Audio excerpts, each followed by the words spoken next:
E aí, pessoal do Boteco, o Drops da Ju numa bela área, com um belo fundo aqui em Lisboa. Provavelmente vai passar um carro ou outro aqui, eu tô na sacada do hotel, tô em Portugal, obviamente, por conta da cobertura do GP de Portugal, e depois eu vou, uma buzina ou outra vai aparecer, depois eu vou pra Itália e eu convido vocês a acompanhar as respostas às perguntas que o pessoal mandou lá pro meu Instagram, então quem quiser participar é só ir lá no MyF1 Live no domingo à noite e na segunda de manhã, mandar uma pergunta sobre a corrida e eu respondo aqui.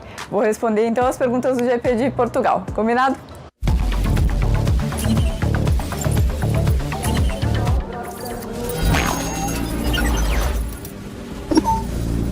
Rio Tejo, ao fundo, tô na sacada do hotel aqui em Lisboa, vim para Portugal, obviamente, fazer a cobertura do GP, vou também para o GP da Itália, não GP da Itália, GP da Emília-Romana, mas vamos rapidinho aí para as perguntas que vocês mandaram, como eu não tô com toda a minha estrutura aqui, eu vou ler as perguntas, vai aparecer bonitinho aí para vocês, mas o que importa é o conteúdo, né? E, tô compensando com a vista também. Vamos começar? Então, o Eduardo e muita gente perguntou o que você achou do circuito e será que Portugal tem chance de integrar o calendário no futuro? Bom, o circuito, unanimidade, né? Alguns pilotos reclamaram mais por conta do asfalto, mas é normal, o asfalto era novo.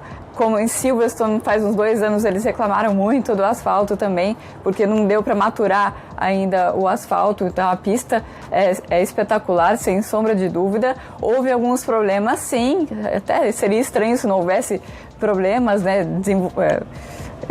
Ter um GP no meio da pandemia e sem o know-how já há muito tempo, não tendo feito eventos desse tamanho no circuito do Algarve, claro que ia ter problemas, são todos problemas que são passíveis de serem resolvidos para o futuro, questão de fibra ótica não estar instalada. Quando a gente chegou, por exemplo, na sala de imprensa, 1/3 das TVs não funcionava, 1/3 das mesas não tinha energia, né? Não tinha cabo para a gente conectar, para carregar mesmo os celulares e os computadores e tudo mais.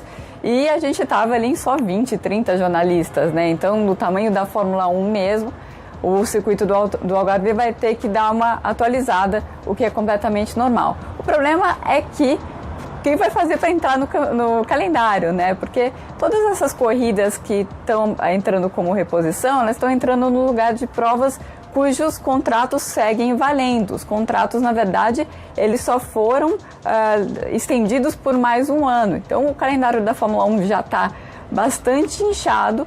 E quem chegar tem que chegar oferecendo mais dinheiro, né? Então esse é o grande problema. Eu sei que o pessoal lá da organização do Algarve, os promotores, vão sentar para conversar com a Fórmula 1, estão sentando para conversar com a Fórmula 1 agora para entender o que eles podem fazer de melhor e para tentar realmente trazer essa prova para o sul de Portugal. Eu achei que a corrida em si foi muito boa e o circuito em si não teria problema nenhum. O Vettel falou alguma coisa muito interessante, falou, só a gente tem pista interessante no mundo, né? É só a gente não escolher as erradas sempre. Isso que o Sebastian Vettel disse depois da corrida. O Gustavo perguntou por que o pneu macio foi tão ruim em rendimento, sendo que ele é mais fácil de aquecer. Bom, Gustavo, de fato, ele é mais fácil de aquecer, né? Isso aconteceu, ficou muito claro com o Sainz, ficou muito claro com o Kimi Raikkonen também, que estava num mar de pneu médio ali, só ele com pneu macio e conseguiu ir lá para frente, de 16º para 6º, se não me engano. Estava lá na cola do Max Verstappen, que olhou para trás, não entendeu nada. Mas o problema é que você força muito o pneu macio. No começo do stint dele, ele começa a aquecer muito por dentro, mais por dentro do que por fora, e isso vai criando o que se chama de graining, e o graining descasca o pneu e o pneu acaba gerando pouca aderência para os pilotos, o piloto começa a escorregar, ele começa a perder ritmo, começa a perder temperatura, então o negócio começa a virar uma bola de neve negativa, né, e ele acaba sentindo que ele tem que parar. E o que aconteceu, curiosamente, com alguns pilotos, na McLaren é um exemplo muito claro, mas a McLaren eu vou falar depois, porque eles me perguntaram da McLaren, mas foi o exemplo de 2 pilotos que lidaram com isso de um jeito completamente diferente. O Murilo me perguntou, eu separei algumas perguntas sobre o Lewis Hamilton dessa vez, que eu estava reparando que eu mal falava do Lewis Hamilton e esse tem sido o ano da consagração dele, todas as marcas dele, e eu não estava falando dele nos vídeos. Na sua opinião, qual foi a melhor das 92 vitórias do Lewis Hamilton? De sopetão, Murilo, eu escolheria o GP da Inglaterra, o GP da Grã-Bretanha de 2008. Foi um caso, assim, quando o piloto entra numa simbiose com o carro e eles parecem que eles estão numa outra liga, num outro campeonato com um carro diferente. Não pode ser tudo Fórmula 1 aquilo. Foi isso que aconteceu com o Lewis Hamilton na chuva. E não é que choveu o tempo inteiro muito forte em Silverstone aquele dia. Chovia, parava, chovia muito forte, chovia mais fraco, e ele conseguiu entender quando que ele tinha que parar no box, quando que ele tinha que forçar, quando que ele tinha que dar uma segurada. Foi uma pilotagem sensacional logo no segundo ano do Lewis Hamilton na carreira. O Pedro perguntando se o Hamilton tem alguma ligação próxima com outro piloto no grid. Não, Pedro, na verdade ele é sempre meio isolado. Mas não que ele tenha brigado com alguém, sempre foi o jeito dele, mais isolado, mais na dele. Ele se interessa por coisas diferentes, muitas vezes, em relação ao que os outros pilotos se interessam. E é tranquilamente na dele, não é que exista um problema e o Lewis Hamilton é excluído entre os outros. Ele, mesmo no caminhão dos pilotos, ele sempre tá sozinho, sempre está ouvindo a música dele e não acaba interagindo muito com os outros. O que eu sinto, mas todo mundo tem um respeito muito grande por ele. O que eu sinto que tem um respeito maior, eu acho que eles se entendem melhor por terem vencido muito, ter idade parecida, não sei muito bem explicar porquê, mas o Sebastian Vettel, mas eu não seria um amigo dele, mas é um cara que você percebe que tem ali um respeito mútuo muito forte. O Marcel perguntando, a gente vai falar de mercado de pilotos, fugiu a palavra, mercado de pilotos, nas duas próximas perguntas. O Marcel perguntando, tem 2 vagas na Haas e ninguém fala do Pietro, o que acontece? Acho que é importante, Marcel, a gente entender que por causa do Covid, as equipes de Fórmula 1 estão muito expostas financeiramente, e principalmente a equipe Haas, que inclusive já estava com... O Gene Haas já estava falando em colocar a equipe à venda, chega a pandemia e isso deixa a equipe realmente muito exposta. E o que o Pietro tentou fazer, ele tem patrocinadores, mas não é no nível do que se está pagando agora na Fórmula 1. Ele tentou, ele sabe que o Gene Haas é do ramo, eu vou lá, vou mostrar serviço como piloto de desenvolvimento e talvez eles premiem isso e me considerem. Isso acabou não acontecendo. E ele realmente, o nome dele não é muito comentado, e o que se comenta mais é que a Haas deve ficar com o Mazepin, com o russo, que é filho de um bilionário. O que me falam é que se você imagina que o Stroll é rico, você não conhece o Mazepin, e o Mick Schumacher, que na verdade a Alfa Romeo deve continuar com seus 2 pilotos, então o piloto Ferrari, indicação da Ferrari, vai para a Haas, seria Mick Schumacher e Mazepin. Um risco enorme, né, para a Haas, mas é um risco que eles têm que tomar por questões financeiras, né? Lembrando que o Mick chega também com um descontinho aí da Ferrari nos motores. O Pedro perguntando onde o Pérez tem mais chance, na Red Bull ou na Williams.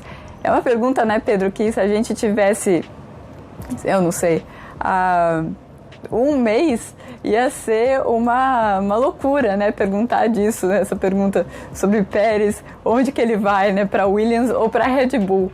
Mas eu diria que mais Williams do que Red Bull. A questão da Red Bull parece ser o seguinte: é lógico que eles não estão contentes com o álbum, porém, tem uma questão importante que é a pressão dos patrocinadores tailandeses. Eles são donos da maior parte da Red Bull, da empresa Red Bull, e eles querem que sejam dadas todas as chances possíveis e imagináveis para o Alex Albon.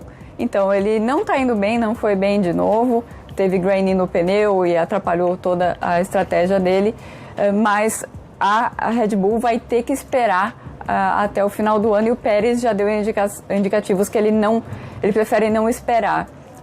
Por mim, eu seria mais Hülkenberg do que Pérez para essa vaga na Red Bull, mas no momento parece que, a não ser que o álbum faça uma coisa muito, muito ruim, seja muito, muito, muito zero à esquerda, ele vai continuar no ano que vem, o que nos leva à Williams, né? O que será que está acontecendo na Williams?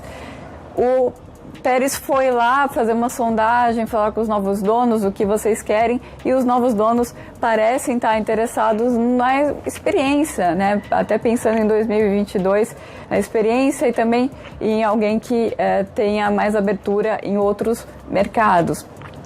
E também a gente tem que lembrar que o Toto Wolff não é mais acionista da Williams. Talvez a própria Mercedes não tenha tanto poder político na Williams no momento. São coisas que estão acontecendo e que para a gente ficar bastante atento, porque o próprio Toto Wolff falou que o futuro do George Russell não depende da Mercedes. Então ele deixou muito no ar o que pode acontecer nesse futuro. Lembrando que o Hamilton não tem contrato para o ano que vem, Bottas não está pilotando nada bem, então tá tudo, parece muito em aberto ali nesse mundinho Mercedes, e o Toto não está querendo dar muitas dicas do que está acontecendo por lá. A Clarice perguntou o que pode explicar a evolução da Ferrari e a diferença entre os carros 5 e 16. Muita gente fez essa mesma pergunta da Clarice. Bom, Clarice, esse desenvolvimento da Ferrari, na verdade, foi uma coisa que a Ferrari fez acertada nesse ano. Finalmente, a Ferrari acertou uma coisa esse ano. Eles foram trazendo peça por peça, aos pouquinhos, a atualização que eles tinham imaginado. Primeiro para entender se era isso mesmo, esse mesmo caminho do carro. E depois que eles já conseguiam otimizavam uma asa, trazer a asa traseira, e uma coisa vai combinando com a outra. E eles agora encaixaram todo o pacote que eles tinham de atualização do carro, e deu certo, o carro estava andando um pouco melhor. Acontece que é um carro ainda... A pista estava com pouca aderência, o carro não tem toda a pressão aerodinâmica de uma Mercedes da vida, e com um carro com pouca aderência, o Leclerc consegue ser mesmo melhor do que o Sebastian Vettel, e principalmente nessa condição que o pneu dianteiro estava aquecendo mais facilmente que o traseiro. O fato do Leclerc gostar de um carro mais traseiro, um carro com a traseira mais solta vai esfregando mais no asfalto, e isso gera temperatura na traseira. Então ele sofreu menos com a falta de aderência, porque ele conseguiu gerar temperatura nos pneus dele mais do que o Vettel. Ele sofreu um pouco, mas não tanto quanto o Vettel, e aí a gente viu um abismo muito grande. O Vettel já estava largando mais lá atrás e largou com o pneu médio, né? Então ele acabou perdendo várias posições, acabou depois conseguindo recuperar, mas não o suficiente. Reta final aqui, o Chris perguntou o que houve com as McLaren, começaram bem e perderam rendimento do nada. Bom, Chris, foi exatamente isso, a questão do graining, né, que eu falei lá no começo. Os dois pilotos forçaram muito o carro no começo, aí tiveram graining, mas a diferença foi que o Sainz conseguiu passar essa fase do graining e só foi parar lá na volta 27, se não me engano, fez a estratégia pior, que era largar com o pneu macio, funcionar, porque ele conseguiu uma boa colocação no final, e o Norris não conseguiu. Ele parou antes, antecipou a parada e acabou fazendo duas paradas, por isso foi mais lá para trás. O Norris pareceu ter sofrido mais, ou não conseguiu lidar tão bem quanto o Carlos Sainz com essa condição difícil de pista com o graining. E a última pergunta da Letícia é muito interessante. O mapa da porcentagem da situação dos pneus é feito com base em que estimativas? Bom, Letícia, está na minha lista de coisas para fazer, eu fazer um post só sobre esses gráficos, como que esses gráficos são feitos. Nesse caso específico, eu não recomendo ficar muito ligada aí nesse gráfico, que ele é meio... O que eles têm? Eles têm as informações sobre os compostos, eles sabem quanto que dura o pneu duro, eles sabem as simulações de corrida, qual era o ritmo do carro A, B ou C com esse pneu. Eles têm a telemetria ao vivo das equipes e os tempos.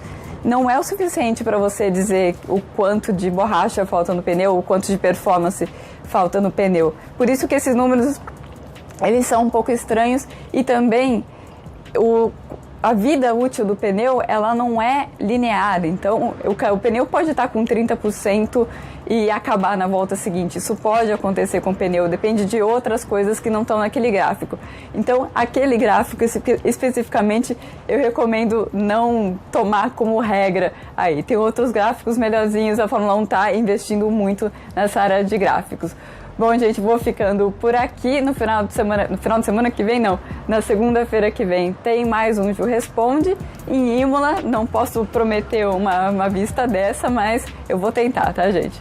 Beijão!